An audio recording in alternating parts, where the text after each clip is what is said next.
কৌবনী সঙ্গীত ও সাংস্কৃতিক মঞ্চ পরিচালিত এক নতুন মনোগ্রাহী অনুষ্ঠান স্বপ্নাঙ্গন। স্বপ্ন যেখানে সত্যি হয়। আমরা তুলে ধরব আপনার সৃষ্টি, আপনার প্রতিভা। অংশগ্রহণ করতে যোগাযোগ করুন 7003226279 বা 9073121608 এই নাম্বারে। অনুষ্ঠানটি দেখুন শুধুমাত্র চ্যানেল ভিশনে।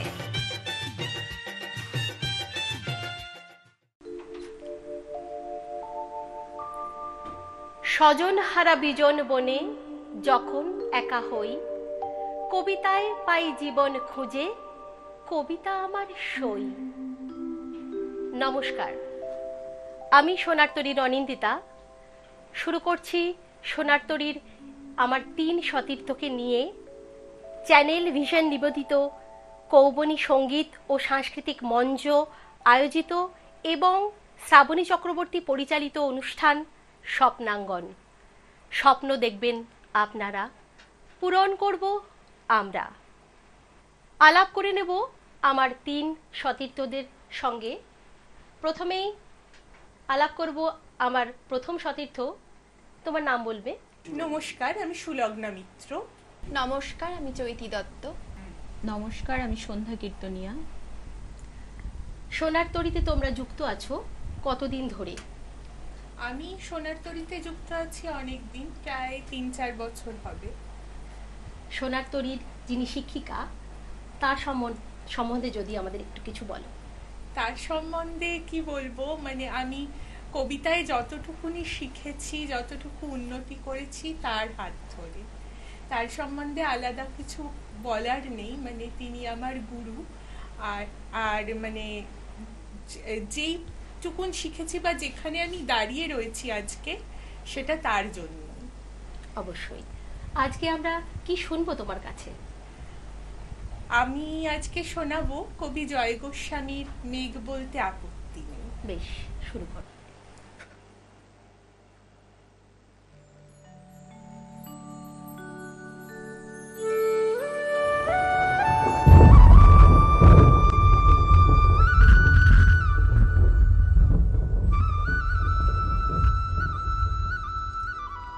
মেঘ বলতে আপত্তি কি? বেশ, বলতে পারি। ছাদের উপর মেঘ তারা তো ফুল পিসিমার বাড়ি।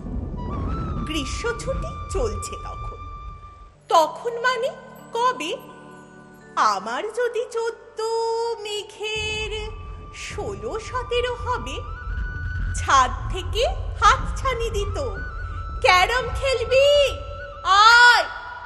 সারা দুপুর কাহাতকার ক্যারম খেলা যায়, সেই জন্যই জোচ্চুরি হয়। হ্যাঁ, জোচ্চুরি হতো আমার যদি 14 মেঘের 15-16 মতো। ঘুরিয়ে দিতে জানতো খেলা, শক্ত খুঁটি পেলে জায়গা মতো সরিয়ে নিত আঙুল দিয়ে ঠেলে। শুধু আঙুল, বোর্ডের ওপর লম্বা ফ্রকের ঝুল, ছপাং ফেলে ঘটিয়ে দিত ঘুটির দিক ভুল। এখানে না ওখানে, হ্যাঁ এইটা না ওইটা।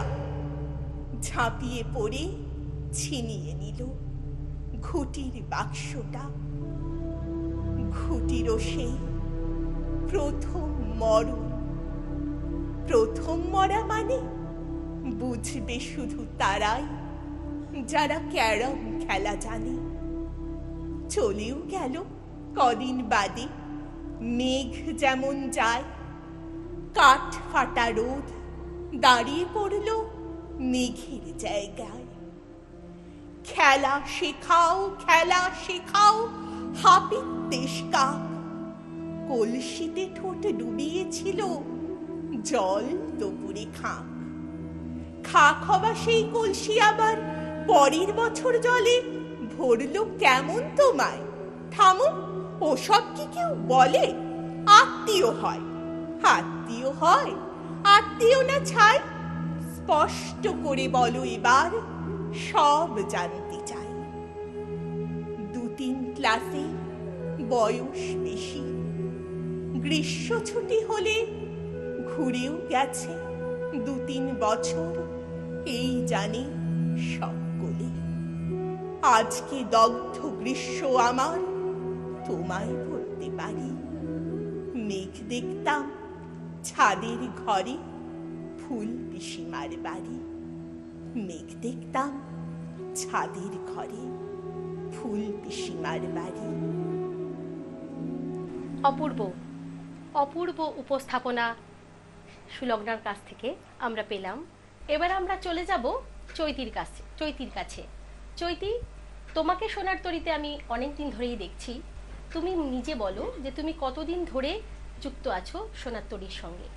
আমি প্রায় 2 বছর ধরে সোনার তরীর সঙ্গে যুক্ত আছি। বেশ, আজ তুমি আমাদের কি শোনাচ্ছ? কবি সুনীল গঙ্গোপাধ্যায়ের কেউ কথা রাখেনি। চলো। কেউ কথা রাখেনি, 33 বছর কাটলো, কেউ কথা রাখেনি। ছেলেবেলায় এক বষ্টমী তার আগমনী গান হঠাৎ থামিয়ে বলেছিল, শুক্লা দ্বাদশীর দিন অন্তরাটুকু শুনিয়ে যাবে। তারপর কত চন্দ্রভোগ অমাবস্যা এসে চলে গেল, কিন্তু সেই বষ্টমী আর এলো না।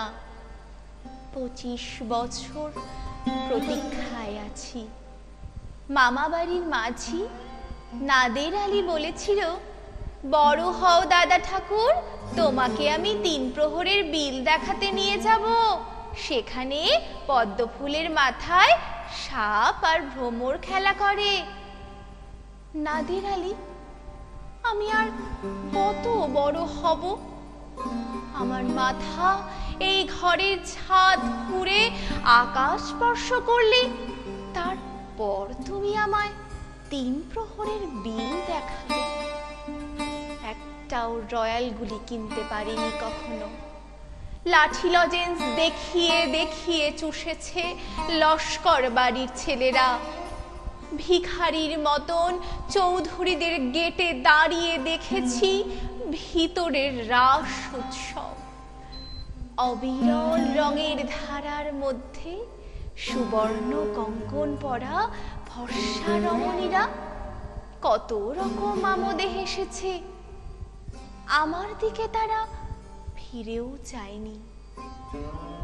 বাবা আমার কাঁধ ছুঁয়ে বলেছিলেন, দেখিস একদিন আমরাও। বাবা এখন অন্ধ, আমাদের দেখা হয়নি কিছুই। সেই রয়্যালগুলি, সেই লাঠি লজেন্স, সেই রাস উৎসব আমায় কেউ ফিরিয়ে দেবে না। বুকের মধ্যে সুগন্ধি রুমাল রেখে বরুণা বলেছিল, যেদিন আমায় সত্যিকারের ভালোবাসবে সেদিন আমার বুকেও এরকম আতরের গন্ধ হবে। ভালোবাসার জন্য আমি হাতের মুঠোয় প্রাণ নিয়েছি। দুরন্ত ষাঁড়ের চোখে বেঁধেছি লাল কাপড়। বিশ্ব সংসার তন্ন তন্ন করে খুঁজে এনেছি 108টা নীল পদ্ম, তবু কথা রাখেনি বরুণা। এখন তার বুকে শুধুই মাংসের গন্ধ। এখনো সে যে কোনো নারী। কেউ কথা রাখেনি। 33 বছর কাটলো, কেউ কথা রাখে না। সুন্দর উপস্থাপনা আমরা পেলাম চৈতির কাছ থেকে। সত্যি জীবনে অনেক না পাওয়া আমাদের থেকে যায়। অনেকে অনেক কথা দেয় কিন্তু রাখে না। তার বীজ আমরা বপন করে রাখি আমাদের মনের গভীরে। আমরা এরপর চলে যাব আমার পরবর্তী সতীর্থ। তুমি আজকে কি শোনাচ্ছ সেটা বলো। আমি একটি বিরহের কবিতা শোনাবো, কবি জয় গোস্বামীর মালতীবালা বালিকা বিদ্যালয়।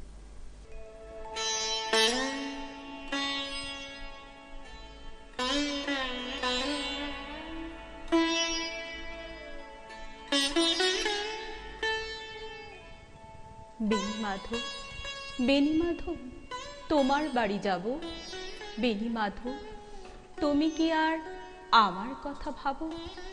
বেনি মাধব, মোহন বাঁশি তমাল তরুমূলে বাজিয়েছিলে, আমি তখন মালতী স্কুলে। ডেস্কে বসে অঙ্ক করি, ছোট্ট ক্লাস ঘর, বাইরে দিদিমণির পাশে দিদিমণির বর। আমি তখন নবম শ্রেণী, আমি তখন শাড়ি। আলাপ হলো বেনি মাধব, সুলেখাদের বাড়ি। বেনি মাধব, বেনি মাধব, লেখাপড়ায় ভালো, শহর থেকে বেড়াতে এলে আমার রং কালো।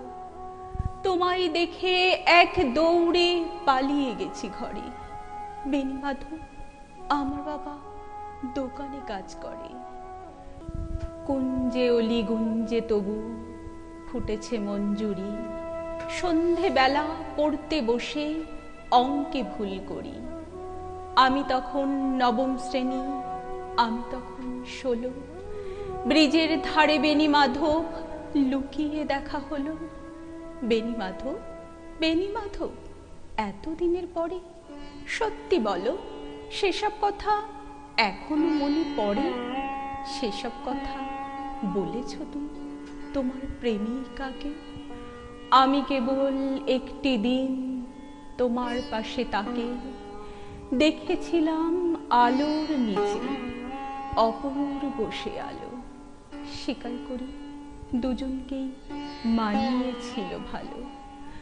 জুড়িয়ে দিল চোখ আমার, পুড়িয়ে দিল চোখ। বাড়িতে এসে বলেছিলাম ওদের ভালো হোক। রাতে এখন ঘুমোতে যাই একতলার ঘরে, মেঝের ওপর বিছানা পাতা, জ্যোৎস্না এসে পড়ে। আমার পরে যে বোন ছিল চোরা পথের বাঁকে, মিলিয়ে গেছে, জানি না, জানি না আজ কার সঙ্গে থাকে। আজ জুটেছে, কাল কি হবে, কালের ঘরে শুনি। আমি এখন এই পাড়ার সেলাই দিদিমণি। তবু আগুন বেনি মাধব, আগুন জলে কই। কেমন হবে আমিও যদি নষ্ট মেয়ে হই? খুব সুন্দর, খুব সুন্দর উপস্থাপনা। স্কুল জীবনে আমাদের এরকম ছোট ছোট অপরিণত প্রেম, অপ্রাপ্তি আমাদের সবার জীবনেই হয়তো থাকে, আর এগুলো আমাদের মনে গভীর দাগ কেটে যায়। সময় হয়েছে একটা ছোট্ট বিরতির। সঙ্গে থাকবেন, কবিতায় থাকবেন। আবার ফিরছি। কৌবনী সঙ্গীত ও সাংস্কৃতিক মঞ্চ পরিচালিত এক নতুন মনোগ্রাহী অনুষ্ঠান স্বপ্নাঙ্গন, স্বপ্ন যেখানে সত্যি হয়। আমরা তুলে ধরব আপনার সৃষ্টি, আপনার প্রতিভা। অংশগ্রহণ করতে যোগাযোগ করুন 7003226279 বা 9073121608 এই নাম্বারে। অনুষ্ঠানটি দেখুন শুধুমাত্র চ্যানেল ভিশনে। কৌবনী সঙ্গীত ও সাংস্কৃতিক মঞ্চ পরিচালিত এক নতুন মনোগ্রাহী অনুষ্ঠান স্বপ্নাঙ্গন, স্বপ্ন যেখানে সত্যি হয়। আমরা তুলে ধরব আপনার সৃষ্টি, আপনার প্রতিভা। অংশগ্রহণ করতে যোগাযোগ করুন 7003226279 বা 9073121608 এই নাম্বারে। অনুষ্ঠানটি দেখুন শুধুমাত্র চ্যানেল ভিশনে। আবার আমরা ফিরে আসলাম। শুরু করছি আমাদের কবিতার ডালি নিয়ে। আবার আমরা শুনব আরও কিছু কবিতা আমার সতীর্থদের কাছ থেকে।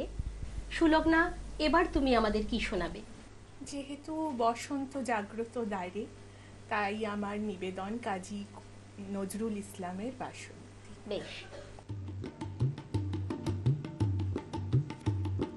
কুহেলিরে দোলায় চড়ে এলো ওই কে এলো রে, মকরের কেতন ওরে, শিমুলের হিঙ্গুলে বনে, পলাশের গেলাসে দোলা, কাননের রং মহলা, ডালিমের ডালপুতলা লালিমারে আলিঙ্গনে, না যেতে শীতকু হেলি ফাগুনের ফুল ফেহেলি, এলো কি রক্ত চেলি করেছে বন উজালা, ভুলালি মন ভুলালি ওলো ও শান্দুলালি, তমালি ঢালি লালি নীলিমায় লাল দেওয়ালা, ওলো ও ব্যস্ত বাগিস মাধবের নকল নবিশ, মধুরাত নাই হতে ইস মাধবীর কুঞ্জে হাজির, বলি ও মদন মোহন নাচেতেই শীতের কাপড়, এলে যে থালায় এখন ভরিনি কুমকুম আবির, হারারা হরির গীতে মাতিনি আজ শীতে, অধরের পিচকিরিতে পুরেনি পানির হিঙ্গুর,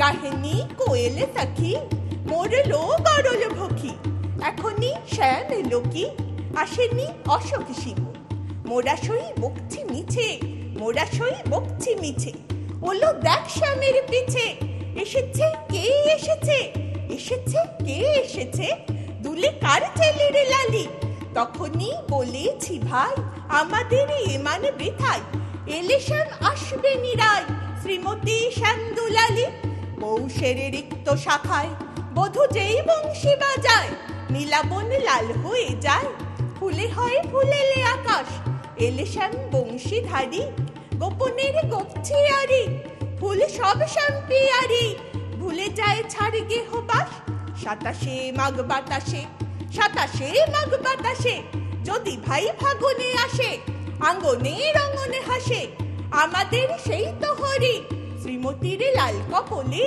দোলে লো পলাশে দোলে পাই তার পদ্ম ডোলে, দেলো বনে আলা করি দেলো বনে আলা করি দেলো বন আলা করি। বেশ মন খারাপের চাদর সরিয়ে বসন্তের এক ঝলক রোদ যেন দেখতে পেলাম মনে হলো। আবার আমরা চলে যাব চৈতির কাছে। চৈতি, তোমার পরবর্তী উপস্থাপনা কি থাকছে? গুরুদেব রবীন্দ্রনাথ ঠাকুরের কুয়ার ধারে। বেশ। তোমার কাছে চাইনি কিছু, জানাইনি মোর নাম, তুমি যখন বিদায় নিলে নীরব রহিলাম, একলা ছিলেম কুয়ার ধারে নিমের ছায়াতলে, কলস নিয়ে সবাই তখন পাড়ায় গেছে চলে, আমায় তারা ডেকে গেল, আয় গো বেলা যায়, কোন আলস্যে রইলু বসে কিসের ভাবনায়, পদধ্বনি শুনি নাইকো, কখন তুমি এলে, কইলে কথা ক্লান্ত কণ্ঠে, করুণ চক্ষু মেলে, তৃষা কাতর পান্থ আমি, শুনে চমকে উঠে, জলের ধারা দিলেম ঢেলে, তোমার করপুটে, মরমরিয়া কাঁপে পাতা, কোকিল কোথা ডাকে, বাবলা ফুলের গন্ধ ওঠে পল্লী পথের বাঁকে, যখন তুমি শুধালে নাম পেলেম বড় লাজ, তোমার মনে থাকার মতো করেছি কোন কাজ, তোমায় দিতে পেরেছিলেম একটু তৃষার জল, সেই কথাটি আমার মনে রহিল সম্বল, কুয়ার ধারে দুপুর বেলা তেমনি ডাকে পাখি, তেমনি কাঁপে নিমের পাতা, আমি বসে থাকি। আরেকটি সুন্দর উপস্থাপনার পর মনে একটা কথাই বারবার ফিরে ফিরে আসে, যে সব প্রেম পূর্ণতা পাক। চলে যাব আমাদের পরবর্তী শিল্পীর কাছে। বলো, এরপরে তুমি কি শোনাচ্ছ আমাদের? আমি শুভ দাশগুপ্তের সুধাদিস। শুরু করো। স্কুলের শেষ পিরিয়ডে ডিল করাতেন সুধাদি। লাইন আঁকাবাঁকা হলে রাগ করতেন, খিটখিট করতেন, বকুনিও লাগাতেন। সুধা দিদিমণি শাড়ির সঙ্গে বেমানান কেটস পরতেন পায়ে, রাগী গম্ভীর মুখ, মোটা ফ্রেমের চশমা, খুব রাশভারী। আমরা সুধাদির ওপর বেজায় চটে যেতাম। রোজ ঠাকুরকে বলতাম কাল সুধাদির খুব জ্বর হোক, যেন স্কুলে না আসতে পারে। ঠাকুর আমাদের ছোটদের কথা শুনতেনই না। সুধাদি কোনো দিন অ্যাবসেন্ট হতেন না। আমরা সুধাদিকে মোটেই ভালোবাসতাম না। ভালোবাসতাম কাবেরী দিকে, গায়ত্রী দিকে। ওদের ক্লাস কখনোই কামাই করতাম না। ভালোবাসতাম মঞ্জুরি দিকে। কি সুন্দর দেখতে ছিলেন। স্কুল ছেড়ে কলেজ যাবার সেই রোমাঞ্চকর দিনগুলোই বড়দি, গায়ত্রী দি, কাবেরী দি সবাই বলেছিলেন, দেখো বড় জায়গায় যাচ্ছ, স্কুলের মানটা বজায় রেখো। মার্কশিট আনতে গিয়ে হঠাৎই খুব মনটা খারাপ হয়ে গেল। চেনা ঘরগুলো, চেনা সিঁড়ি, চেনা ক্লাস, চেনা টিচার্স রুম, চেনা কলতলা, চেনা উঠোন, সব কিছু যেন কি ভীষণ মায়াময় মনে হলো। স্কুলের মাঠে শেষ প্রান্তে সেই অশোক ফুলের গাছটা দেখে হঠাৎই কেমন চোখের পাতাটা ভিজে এলো। দিদিমণিদের সাহায্য করার জন্য রমলা মাসি বলে একজন বয়স্কা মহিলা ছিলেন, যিনি ওই স্কুলের সর্বকার্যে বিশারদ। শেষবেলা সেই রমলা মাসিকে দেখেও কেমন যেন স্বজন হারানো কষ্ট গুমড়ে উঠল বুকে।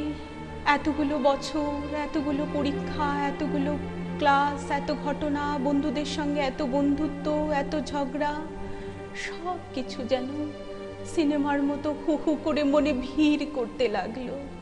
সত্যি সত্যি খুব কান্না এলো। স্কুলে আর আসতে হবে না ভেবে বুকটা খালি মনে হতে লাগলো। শেষ দিনে সুধাদিকে দেখেও মনটা ভারী হয়ে গেল। ভারী চশমার আড়ালে ক্ষীণ চোখ, পায়ে কেটস, সাধারণ শাড়ি, নিচু হয়ে প্রণাম করতে গেলাম সুধাদিকে। তখন বিকেল শেষ হচ্ছে। গোধূলি নরম আলো এসে পড়েছে সুধাদির কপালে। অন্যরকম দেখাচ্ছে সুধাদিকে। প্রণাম করতে না দিয়ে বুকে টেনে নিলেন। তারপর ফুপিয়ে কেঁদে উঠলেন। বললেন, ভুল বুঝিস না রে, তোদের কত বকেছি, কত শাস্তি দিয়েছি, খুব খারাপ ভেবেছিস আমায়, তাই না? ভুল বুঝিস না, তোদের ডিসিপ্লিন শেখাতে চেয়েছি। যদি শিখে থাকিস ভবিষ্যতে তোদেরই ভালো হবে। জীবনে শৃঙ্খলা না থাকলে কিচ্ছু হয় না রে, কিচ্ছু না। আমার ছেলেটাকেই দেখ না, না করলো লেখাপড়া, না আমার কথা ভাবলো। আমার কাছে যতকাল ছিল চিৎকার, চেঁচামেচি, কি অশান্তি। বাবা ছিল না তো, যেন সে দোষও আমার ওপর যত হম্বে তম্বি। এখন তো আর আমার সাথে থাকে না, বিয়ে করে চলে গেছে চুচুড়ায়। দেখ না, কদিন ধরে বাতের ব্যথায় খুব কষ্ট পাচ্ছি, রান্না বান্নাও করতে পারছি না। যাকে তোরা ভালো থাকিস, ডিসিপ্লিনটা বজায় রাখিস। হয়তো আমিও পারিনি, তাই। বাকি কথা সুধাদি আর বলতে পারলেন না। আমার গাল ভাসছে চোখের জলে, চোখ মুছে নিলাম। মার্কশিটে জল পড়লে ভবিষ্যতে ক্ষতি হবে যে। নমস্কার। এরকম কবিতা শুনলে আমাদের সব সময় মন ভারী হয়ে আসে। আমাদের জীবনের সকলেরই স্কুল জীবনের কিছু স্মৃতি, শিক্ষক শিক্ষিকা, বন্ধুবান্ধবরা আমাদের মণিকোঠায় বেশ সুন্দর একটা জায়গা দখল করে রাখে সারা জীবনের জন্য।